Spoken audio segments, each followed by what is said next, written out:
Voici les images présumées de l'arraisonnement diffusé par la télévision d'État Russia Today.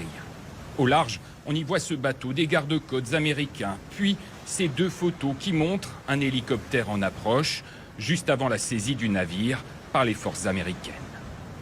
Le Bella, rebaptisé Marinera, est accusé d'avoir enfreint le blocus naval imposé par les États-Unis au Venezuela, rappelle le ministre de la Défense américain.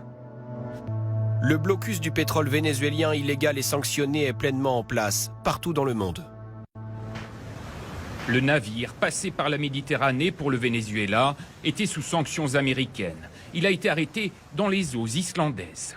Depuis le 21 décembre, il tentait d'échapper aux États-Unis, en changeant de nom, de cap, puis en se mettant soudainement sous le pavillon de la Russie. Selon la presse américaine, un sous-marin russe aurait même été chargé de l'escorter. Pour quelle raison ? Le navire ne transportait pas de pétrole. À Moscou, l'opération américaine a été vivement condamnée par le Kremlin qui souhaite le retour de l'équipage. Nous exigeons de la partie américaine qu'elle leur assure un traitement humain et digne et qu'elle ne fasse pas obstacle à leur retour rapide dans leur patrie. Sur la première chaîne russe, on évoque une action illégale et rappelle que le navire avait des papiers en règle. L'autorisation de naviguer sous pavillon russe avait été délivrée à titre temporaire le 24 décembre dernier. Mais Washington refuse cette reconnaissance russe et affirme qu'il s'agit d'un navire fantôme, comme cet autre pétrolier arrêté ce matin au large du Venezuela, sans pavillon identifié.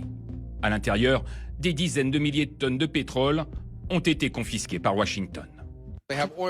Tout le pétrole est bloqué au Venezuela. Ils ne peuvent pas le déplacer à cause du blocus et parce qu'il est sanctionné. Nous allons prendre entre 30 et 50 millions de barils. Nous allons le vendre au prix du marché. Ce soir, Washington affirme que les équipages des deux navires en route pour les États-Unis seront poursuivis par la justice.